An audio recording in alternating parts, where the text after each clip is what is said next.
Assalamualaikum warahmatullahi wabarakatuh. Perkenalkan, nama saya Silatul Kiroma.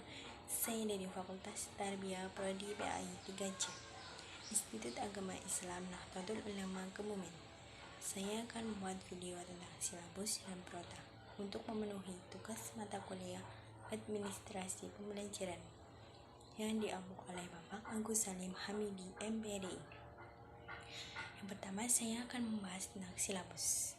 Silabus adalah salah satu komponen perangkat pembelajaran dari rencana pembelajaran pada suatu kelompok mata pelajaran dengan tema tertentu yang mencakup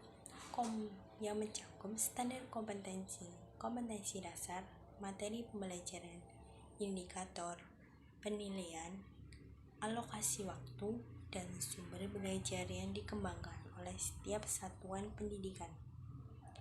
Langkah-langkah pengembangan silabus.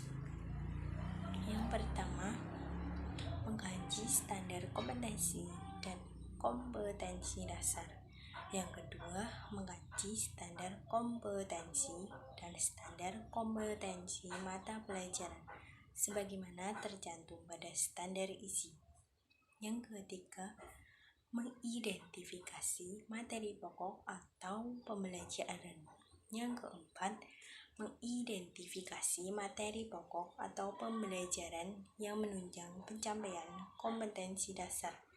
Yang kelima, mengembangkan kegiatan pembelajaran. Kegiatan pembelajaran dirancang untuk memberikan pengalaman belajar yang melibatkan proses mental dan fisik dalam rangka mencapai kompetensi dasar. Yang keenam, merumuskan indikator pencapaian kompetensi. Indikator merupakan penanda pencapaian kompetensi dasar. Indikator digunakan sebagai dasar untuk menyusun alat penilaian. Yang ketujuh, menentukan jenis penilaian. Penilaian dilakukan dengan menggunakan tes dalam bentuk tertulis. Yang kedelapan, menentukan alokasi waktu. Penentuan alokasi waktu pada setiap kompetensi dasar didasarkan pada jumlah minggu dan efektif dan alokasi waktu pada pelajaran per minggu. Alokasi waktu merupakan perkiraan waktu rata untuk menguasai kompetensi dasar yang dibutuhkan oleh siswa yang beragam. Manfaat silabus. Manfaat silabus bermanfaat sebagai pedoman pengembangan perangkat pembelajaran lebih lanjut, mulai dari perencanaan, pengelolaan kegiatan pembelajaran, dan pengembangan nilai. Yang kedua, silabus juga bermanfaat sebagai pedoman dalam pengembangan pembelajaran lebih lanjut, seperti pembuatan perencanaan atau pembuatan rencana pembelajaran, pengelolaan kegiatan pembelajaran, dan pengembangan sistem penilaian. Yang ketiga, silabus merupakan sumber pokok dalam penyusunan rencana pembelajaran. Kait rencana pembelajaran satu standar kompetensi maupun satu standar kompetensi dasar. Yang keempat, silabus juga bermanfaat sebagai pedoman untuk merencanakan pengelolaan kegiatan pembelajaran. Misalnya, kegiatan belajar secara klasik. Selanjutnya, kelompok kecil atau pembelajaran secara individual. Demikian pula, silabus sangat bermanfaat untuk mengembangkan sistem penilaian. Isi silabus. Yang pertama, identitas mata pelajaran. Yang kedua, identitas sekolah meliputi nama satuan pendidikan dan kelas. Kompetensi inti, maksudnya kompetensi dasar tema. Materi pokok, memuat fakta, konsep, prinsip, dan prosedur relevan yang ditulis dalam bentuk butir-butir sesuai dengan rumusan indikator pencapaian kompetensi. Pembelajaran dapat diartikan sebagai kegiatan yang dilakukan oleh pendidik dan peserta didik untuk mencapai kompetensi yang diharapkan. Penilaian dapat diartikan sebagai proses pengumpulan dan pengolahan informasi untuk menentukan pencapaian hasil belajar. Alokasi waktu, sumber belajar dapat berupa buku, media cetak, dan elektronik, alam sekitar, atau sumber belajar lain yang relevan. Komponen silabus mencakup keseluruhan ranah kompetensi atau kognitif, afektif, psikomotor, atau sesuai dengan esensi mata pelajaran masing-masing. Contoh format silabus: sebelum melakukan pengembangan silabus, guru perlu melakukan langkah-langkah yang harus diterapkan. Silabus dikembangkan melalui beberapa langkah berikut. Yang pertama yaitu mengkaji kompetensi inti dan kompetensi dasar. Yang kedua, mengidentifikasi materi pokok pembelajaran. Yang ketiga, mengembangkan kegiatan. Yang keempat, merumuskan indikator pencapaian kompetensi dasar. Selanjutnya yang kelima, menentukan jenis penilaian. Selanjutnya yang keenam yaitu menentukan alokasi waktu. Yang ketujuh, menentukan sumber belajar.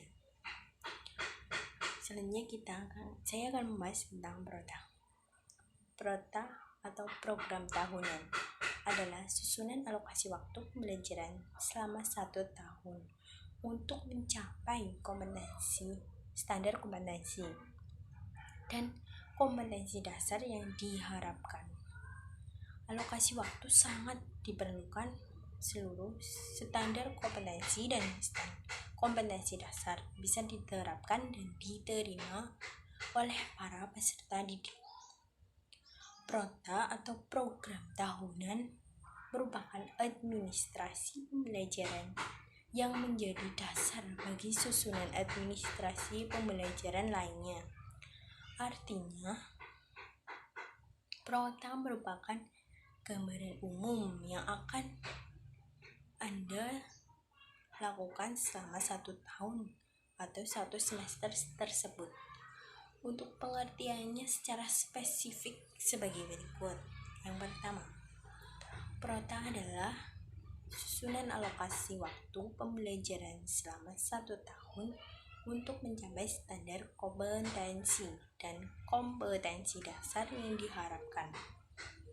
Alokasi waktu sangat diperlukan agar seluruh standar kompetensi dan kompetensi dasar bisa diterapkan dan diterima oleh para peserta didik.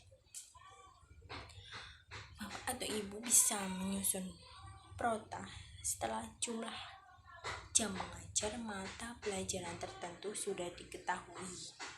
Dari banyaknya waktu yang diberikan, harus mengalokasi waktu tersebut melalui Prota atau program tahunan, dan biasanya dilakukan di awal tahun ajaran baru. Fungsi Prota.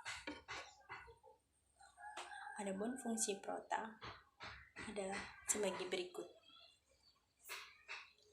Yang pertama, fungsi Prota adalah mengorganisir pembelajaran agar bisa berjalan secara optimal. Yang kedua, dijadikan pedoman untuk menyusun program semester atau promes.